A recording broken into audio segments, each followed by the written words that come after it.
Hi guys, welcome back to my channel. तो हम लोगों ने हमारे लास्ट लेक्चर में ट्रांसेंडेंटल एक्सटेंशन वाला टॉपिक डिस्कस किया था।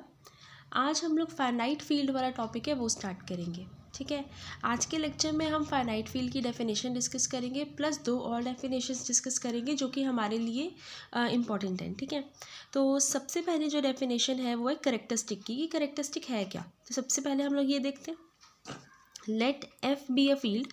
हमें सबसे पहले क्या गिवन है कि एफ हमारे पास कोई एक फील्ड गिवन है। ठीक है, a positive integer n is set to be characteristic of F if n is the least positive integer such that na is equals to 0 where a belongs to f। तो अब ये क्या बोल रहे हैं कि f हमारे पास कोई एक फील्ड गिवन है। ठीक है, हम लोगों ने इस फील्ड f में से एक कोई एलिमेंट a ले लिया। ठीक है, तो हम लोगों ने क्या किया कि अगर हमारे पास कोई एक पॉजिटिव इंटीजर n है हमारे पास, और मैं अगर इस a एलिमेंट को n टाइम्स ऐड कर दूं, अगर सपोज मैं इस a एलिमेंट को n टाइम्स ऐड करूं यानी a plus up to a n times हमें इसको ऐड करना है, a को n टाइम्स ऐड करना है। ठीक है, तो मैं इस चीज़ को इस तरीके से भी लिख सकती हूँ n। मतलब अगर सपोज मैं आपको बोलूँ कि हमें 10 को 10 टाइम्स ऐड करना है यानी 10 प्लस 10 अप टू 10। ठीक है, तो 10 को 10 टाइम्स ऐड करना और 10 को मैं 10 से डायरेक्टली मल्टीप्लाई ही कर दूँ, रिजल्ट सेम ही आएगा ना मेरे पास। तो यही चीज़ है कि अगर ए कोई एलिमेंट है जो कि एफ में बिलोंग कर रहा है और मैं इस ए एलिमेंट को अगर एन टाइम्स ऐड करूँ तो मैं उसको एन लिख सकती हूँ। ठीक है, अगर इस एन का रिजल्ट मेरे पास ज़ीरो आ जाए, मतलब इस एन का जो रिज़ल्ट है वो ज़ीरो आ जाए, तब मेरे पास ये पॉजिटिव इंटीजर एन क्या कहलाएगा, करेक्टरिस्टिक कहलाएगा किसकी, फील्ड एफ की। ठीक है, if such n n does not exist we say F is of characteristic zero. तो अब कहते हैं कि अगर हमारे पास कोई भी एन यानी पॉजिटिव इंटीजर एग्जिस्ट नहीं करता, मतलब कोई भी एक ऐसा पॉजिटिव इंटीजर एन एग्जिस्ट नहीं करता जिस पे हमारा रिजल्ट ज़ीरो आए, तो हम क्या बोलेंगे कि इस पर्टिकुलर फील्ड की यानी इस पर्टिकुलर फील्ड एफ की जो करेक्टरिस्टिक है वो क्या है, ज़ीरो है। ठीक है, तो क्यू आर और सी यानी कि रैशनल नंबर्स, रियल नंबर्स और कॉम्प्लेक्स नंबर्स, इन तीनों का जो फील्ड है, ठीक है, ये तीनों हमारे के पास क्या है, ये फील्ड है और इनकी तीनों की जो करेक्टरिस्टिक है वो क्या है, ज़ीरो है। ठीक है, यानी इनके पास कोई भी ऐसा एक पॉजिटिव इंटीजर एन एग्जिस्ट नहीं करता कि जब आप उसको ए से मल्टीप्लाई करो तो रिजल्ट क्या है, ज़ीरो है। ठीक है, आई होप आपको करेक्टरिस्टिक की जो डेफिनेशन है वो क्लियर होगी। अब हम क्या करते हैं, फाइनाइट फील्ड की डेफिनेशन को डिस्कस करते हैं। ठीक है, field having finite number of elements is known as finite field. अब इसकी जो नेम है फाइनाइट फील्ड, उससे ही ये चीज़ क्लियर हो रही है कि हमारे पास कोई एक फील्ड गिवन है, अगर उस फील्ड में finite number of elements present होंगे तब हम लोग उस फील्ड को क्या बोलेंगे, फाइनाइट फील्ड बोलेंगे। ठीक है, we know that every field has a characteristic either zero और इनफाइनाइट और प्राइम। तो अब क्या बोल रहे हैं कि हमें ये चीज़ पता है कि हर फील्ड के पास एक कोई तो करेक्टरिस्टिक एग्जिस्ट करेगी। ठीक है, अब वो करेक्टरिस्टिक या तो ज़ीरो होगी या कोई प्राइम नंबर होगी। ठीक है, करेक्टरिस्टिक दो ही फॉर्म में हो सकती है, या तो ज़ीरो या वो प्राइम होगी। ठीक है, हम लोग ज़ीरो को समटाइम्स इनफाइनाइट भी बोल देते हैं, मतलब सेम है दोनों का, इनफाइनाइट बोल दो चाहे आप ज़ीरो बोल दो, उस पर कोई डिफरेंस नहीं आएगा। दोनों ही केसेस में हमारे पास करेक्टरिस्टिक क्या करेगी, एग्जिस्ट नहीं करेगी, और अगर वो एग्जिस्ट करेगी तो वो हमेशा एक प्राइम नंबर होगी। डन, तो ये पहला पॉइंट है। Every finite field has always finite characteristic. तो अब ये क्या बोलते हैं, कहते हैं कि हमें पता है कि हर फील्ड की कोई ना कोई करेक्टरिस्टिक ज़ीरो एग्जिस्ट करेगी, चाहे वो ज़ीरो हो चाहे प्राइम हो। हर फाइनाइट फील्ड की हमेशा कोई ना कोई फाइनाइट करेक्टरिस्टिक एग्जिस्ट करेगी। इट मीन ना वो ज़ीरो नहीं हो सकती, वो इनफाइनाइट नहीं हो सकती, बचा क्या पीछे, प्राइम।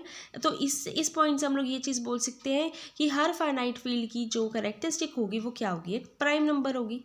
ठीक है, this implies finite field always have a characteristic a prime number. ठीक है, जिसको हम लोगों ने पी लेट कर लिया। ठीक है, आई होप आप लोग को फाइनाइट फील्ड की जो डेफिनेशन है वो भी क्लियर होगी। ठीक है, अब हम हमारी थर्ड डेफिनेशन डिस्कस करते हैं, वो है प्राइम फील्ड की। ठीक है, any field F is called prime field if it has no proper subfield. तो क्या बोल रहे हैं कि अगर हमारे पास कोई एक फील्ड एफ गिवन है, ठीक है, अब मेरी ये फील्ड एफ एक प्राइम फील्ड तब कहलाएगी अगर एफ का कोई भी प्रॉपर सब फील्ड एग्जिस्ट नहीं करेगा। प्रॉपर सब फील्ड एग्जिस्ट ना करे इसका मतलब क्या है, अगर सपोज मेरे पास गिवन है ये फील्ड एफ, ठीक है, इसका कोई एक प्रॉपर मैंने इसका कोई सबसेट ले लिया ई, ठीक है, यानी एफ उसके का कोई एक सब फील्ड ले लिया ई, अगर मेरा जो ये सब फील्ड ई मैंने जो लिया है वो अगर एफ के इक्वल है ना, ठीक है, इट मीन्स मेरे पास उसका जो प्रॉपर सब फील्ड है वो एग्जिस्ट नहीं करता। तो प्रॉपर सब फील्ड एग्जिस्ट ना करने का मतलब ये है कि आप एफ का कोई भी एक सब फील्ड ले लो वो एफ के इक्वल ही आएगा, ठीक है। तो इसको हम क्या बोलेंगे कि अगर मेरे पास कोई फील्ड एफ है वो एक प्राइम फील्ड तब होगा जब उसका कोई भी एक प्रॉपर सब फील्ड नहीं एग्जिस्ट करेगा। अगर आप उस फील्ड एफ का कोई भी एक सब फील्ड लोगे तो वो हमेशा उस एफ के इक्वल ही आएगा, उस फील्ड के इक्वल ही आएगा, ठीक है। इसकी एग्जांपल हम लोगों ने क्यू यानी रैशनल नंबर्स ले लिया, एंड जेड यानी integers divided by prime number. Integers को जब आप प्राइम नंबर से डिवाइड करोगे, ठीक है, तब ये दोनों मेरे पास क्या बनेंगे, प्राइम फील्ड बनेंगे, यानी क्यू और जेड बाय पी मेरे पास क्या होते हैं, प्राइम फील्ड्स होते हैं, ठीक है। तो अब यहाँ पे एक नोट है हमारे पास, prime field of a field F always exist. तो क्या बोल रहे हैं, किसी भी फील्ड एफ की प्राइम फील्ड हमेशा एग्जिस्ट करेगी and is the intersection of all sub fields of F. कहते हैं कि हर फील्ड एफ की एक प्राइम फील्ड हमेशा एग्जिस्ट करेगी और वो क्या होगी, एफ के जितने भी सब फील्ड्स हैं उन सब की इंटरसेक्शन होगी, ठीक है। इसको हम लोग सिम्बॉलिकली इस तरीके से डिनोट करवा सकते हैं, दैट इज़ अगर मेरे पास एफ कोई फील्ड है, मैंने उसी के कुछ एन नंबर ऑफ सब फील्ड्स ले लिए F1 F2 up to Fn, ठीक है, इन सब की मैं इंटरसेक्शन करवा दूँ, ठीक है, तो इन सब की जो इंटरसेक्शन है वो भी एफ में ही बिलोंग करेगी, डन। और ये जो इंटरसेक्शन है मेरे पास आई है वो ई के इक्वल नहीं होगी कभी भी, ठीक है। तो हम लोग इस चीज़ को ये बोल सकते हैं कि ई के इक्वल नहीं आएगी, ठीक है, लेकिन जो इसका रिजल्ट आएगा वो मेरे पास एफ के क्या होगा, इक्वल होगा, ठीक है। तो ये मेरे पास कंडीशन है प्राइम फील्ड की।